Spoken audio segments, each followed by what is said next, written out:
Welcome to Heart Speak Podcast, episode 217, Showing Up and Shining Out.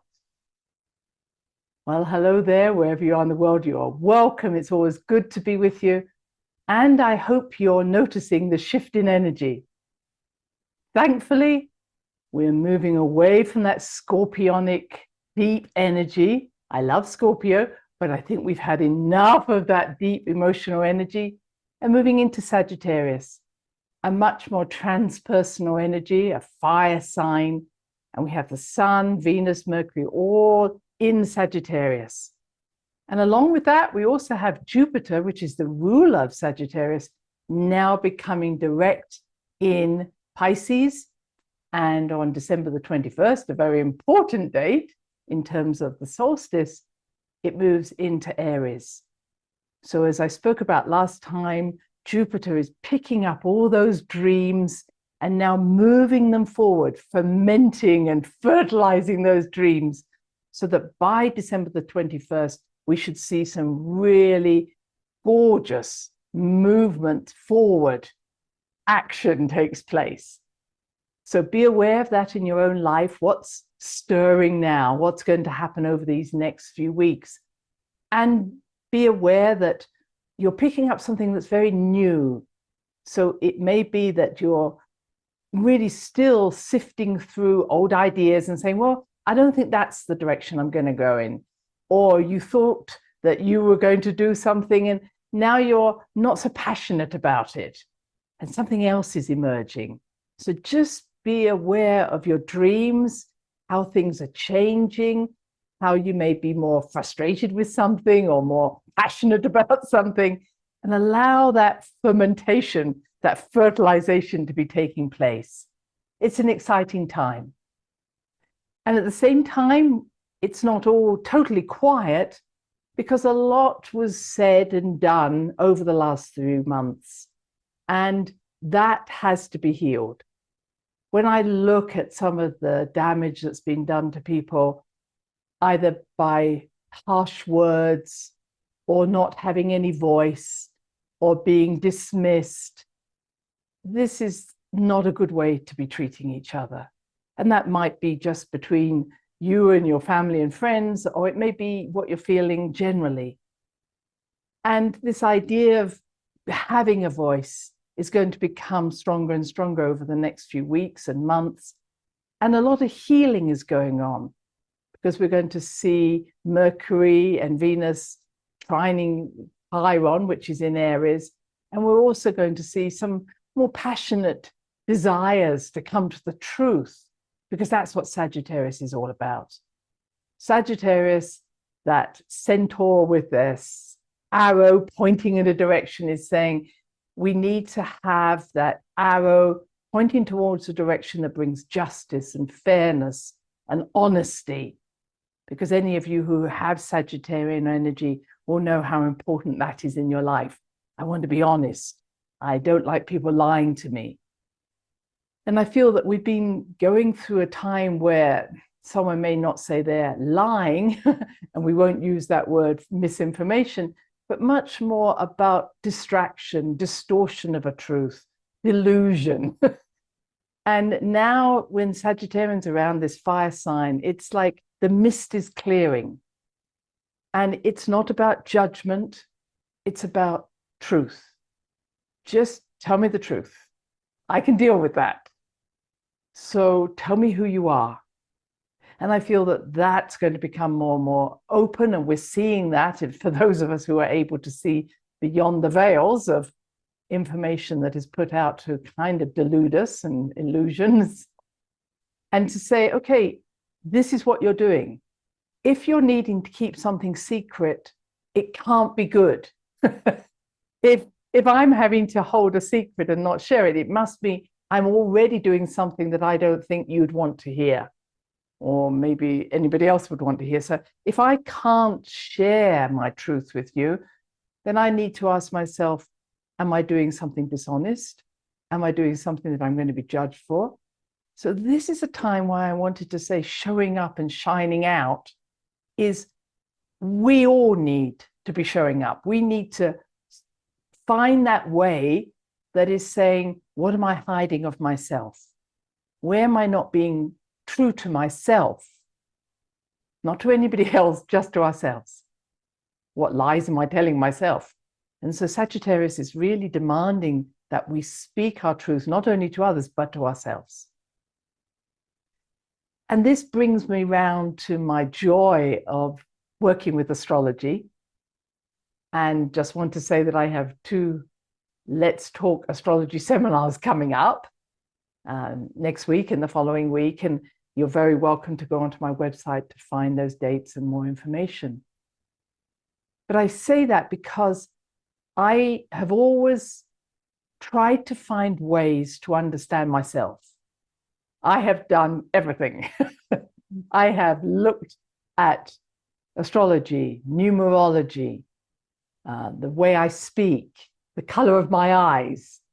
And what I find is that, fortunately or unfortunately, all my strengths and my challenges show up in so many different ways. I've even looked at my teeth, because each tooth is associated with another organ. I've looked at the face, because my face shows you something. It's as if the whole body, the whole way of us being, is saying, look in the mirror and you will know who you are. And for me, numerology and astrology are some of the most powerful ways of understanding ourselves. I know there's the Enneagram, but in some ways, what I find with both numerology and astrology, it's like it lays it out for me. It's not that you need to know who you are seen in the wholeness. In other words, sometimes when I'm looking at an astrology chart, I see things in you that you may not see in yourself. And so what happens is you'll only know yourself or describe yourself in terms that are maybe known to you or that you feel comfortable with. But what I'm interested in when I'm looking at an astrology chart, whether that's in my soul readings, etc., is what don't you know about yourself? What is needing to be shown to you? And the surprising thing is that what we hide from ourselves are not the negative pieces. You know, we say, oh, well, I don't want to, I hide that in the shadows. I don't want someone to know that I'm not a nice person or I'm very powerful. What we tend to hide are those things that are beautiful about us, wonderful about us. And that's the sad part. And part of my journey for myself and for others is, why do we hide ourselves? And that story that I may carry is about don't show off. I wonder if any of you carry that one. Don't show off. That's why I wanted to put show into the title, because it was across the board that I think all of us have been at some time told, don't show off. Nobody likes a big head. You shouldn't have your opinion. You're too much. Am I sharing words that you may relate to? Be humble, be kind, be generous, think of others, don't think of yourself all the time. And maybe that's just, in my own world, but I think it's done a lot of harm. And when I do watch people who are very comfortable expressing who they are, I'm admirable of them. It's like, wow, they don't carry that same stigma. But I'm also aware that when someone has to keep using the word I in all their conversations, I did this, I did this, I did this, but it doesn't necessarily mean that they are confident. The more we have to use that word, the more we're probably trying to convince ourselves of something rather than everybody else. So I'm asking myself, where am I hiding? Because Sagittarius is about revealing. When Jupiter starts going forward, which it's doing now, it's like it's revealing the truth. Again, no judgment, just like, da-da, here it is. So where am I hiding? Where am I playing small? Where am I asking other people to come and experience myself because I'm not willing to move forward? And if I look at astrology, for instance, there are places where I'm often asked, what is my purpose, or what is my qualities? And there are planets and qualities in those planets that give us a real indication of our gifts and our talents, as well as our challenges. So about our job, our second house, so if we've got the time and the date of your birth, especially the time, obviously most people know their date, we can say, okay, in that second house shows me how you will make money. It says, this is your gifts and talents. And it's very interesting that our gifts and talents are often how we make money. Makes sense. So the second house is ruled by Taurus. Taurus is about your gifts and talents, your possessions. What possessions do you have? And when I look at that second house, it may be empty, but that doesn't mean it has no knowledge. We usually look at what is the sign that starts that second house. But if you have anything in your second house, it's telling me, aha, you're going to make money this way. So for me, I have Neptune in the second house. Neptune is about intuition and mysticism. Wow, I make money by being mystical. The downside of my Neptune in the second house is Neptune is about mysticism, and I sometimes kind of don't always ask for the money up front. I'm so excited by doing the thing, I forget to ask about money. So money doesn't quite slip through my fingers, but it isn't the foremost experience. I'm always thinking, wow, I could have fun doing this. That's just me and my Neptune. But if I'm looking at someone's second house, it's really important that we say, are you making money this way?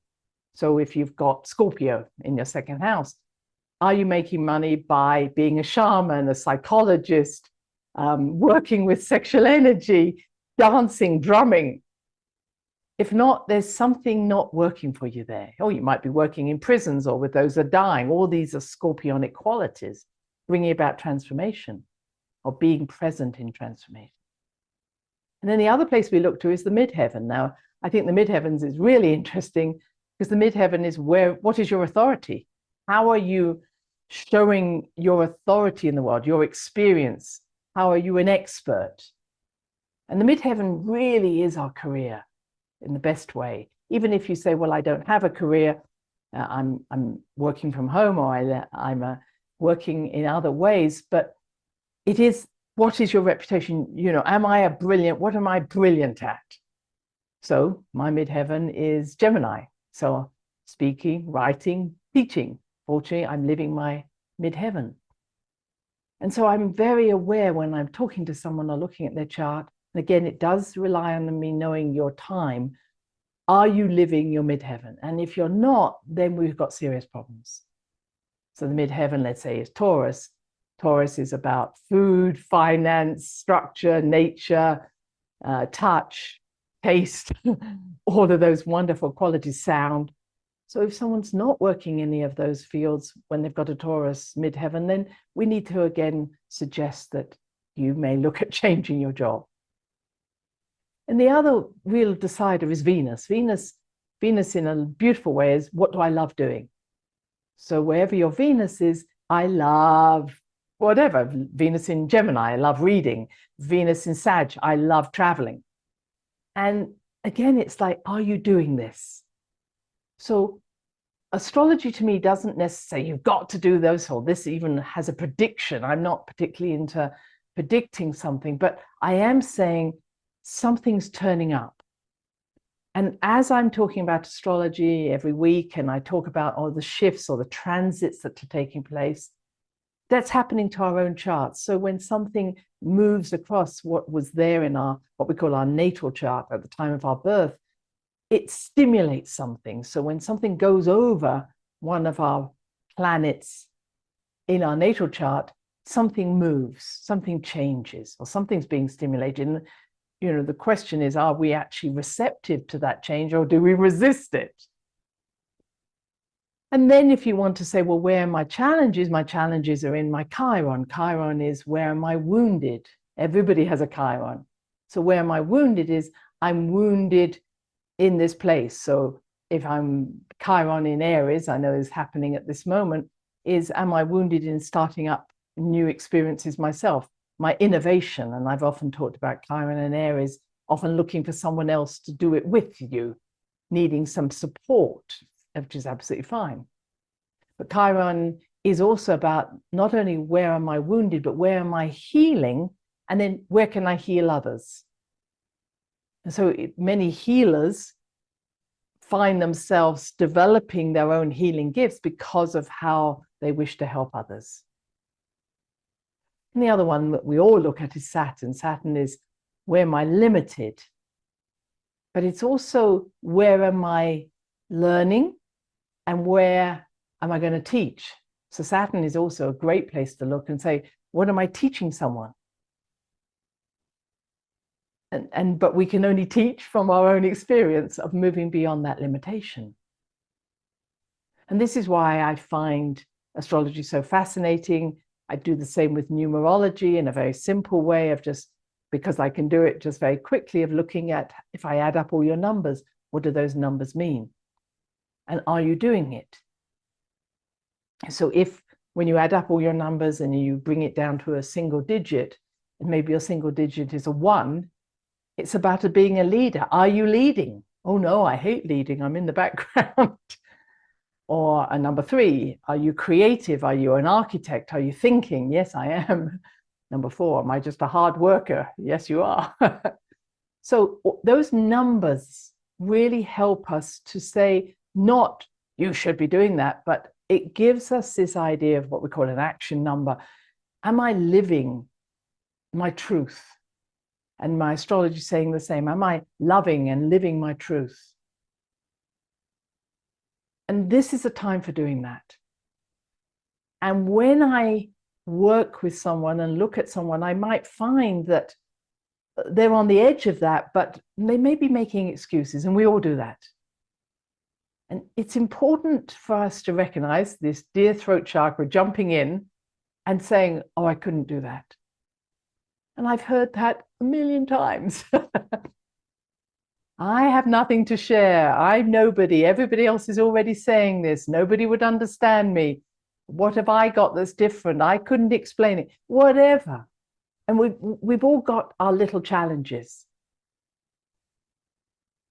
And what I would be suggesting at this time as Sagittarius is shining a light on all of that, is saying, where are we hiding? And what story are we making up to stay small? And we hear ourselves saying, oh, yes, well, you know, that's one of my issues. It's one of my challenges. I'm here to suffer. Whatever it is. And the bottom line is it the fact that you truly are unwilling to share this from a place of fear? I don't know, from a place of fear. Or is it the fact that if I did share this, or if I did shine, things would have to change?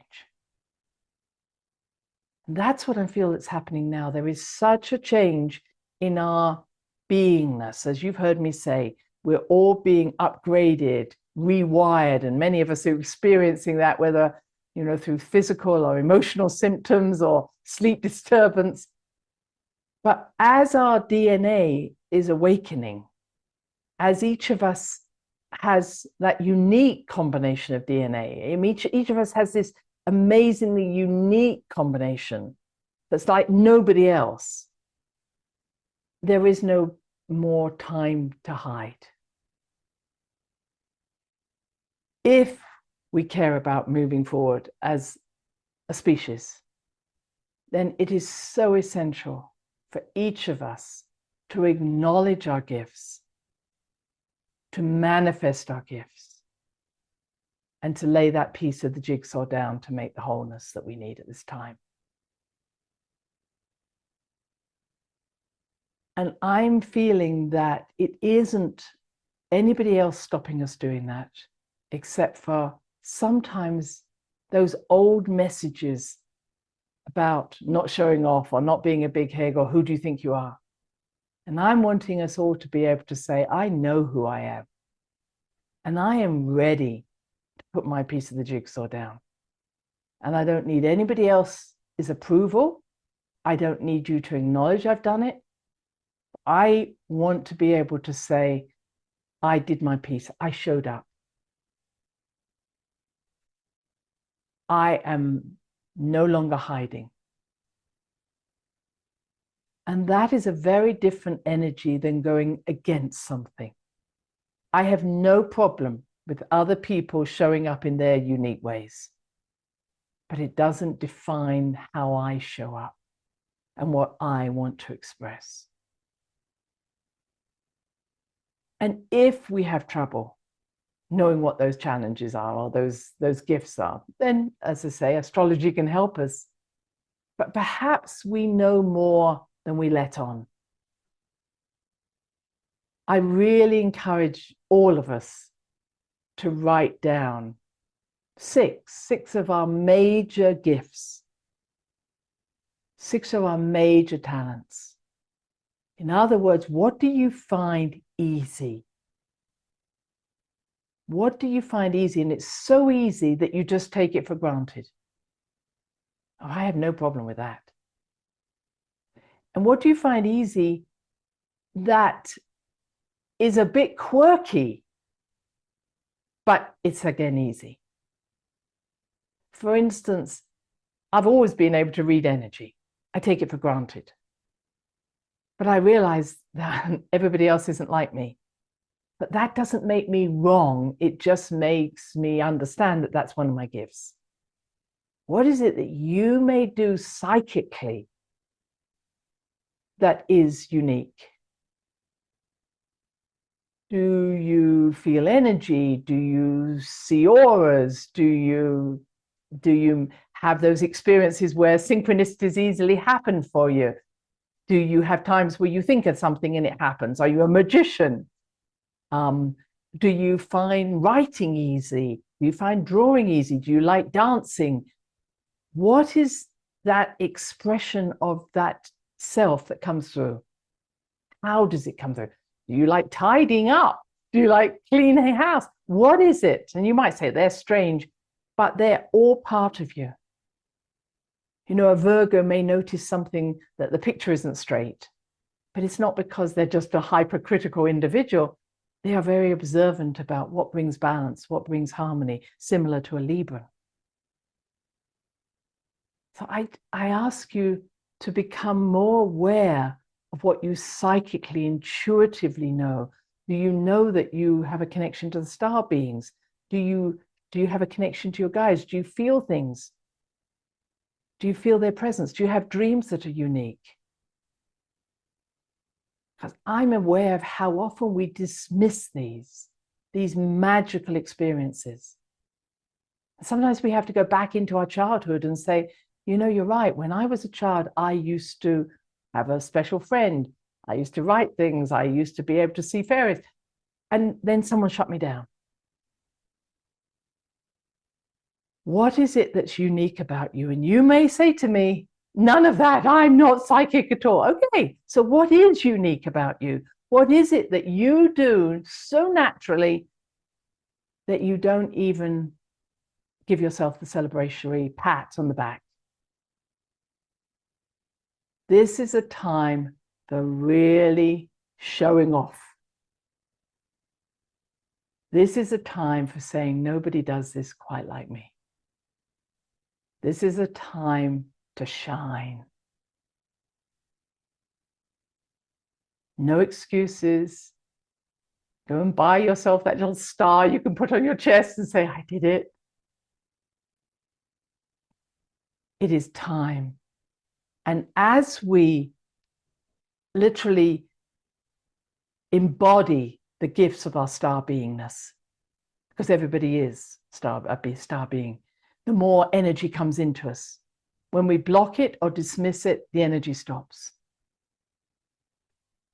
And I often feel as if the guides or the star beings are saying, I keep, showering you with this wonderful angel dust and you keep dusting it off. And what I and you need to do is say, not just thank you, it's not just gratitude. They don't want the gratitude. They want you to celebrate who you are. I am a brilliant whatever. And once we embody those gifts, then more will flow into us. But every time we push them away or shut them down, there's no place to go. So I just finally end with my dear friend Makua used to say that we have a bowl of light. And a bowl of light sits in our heart. But he said that what happens is after a while, we fill that bowl of light with all these negative thoughts. I can't do it. I don't deserve it. I must be small. And eventually our light is dimmed.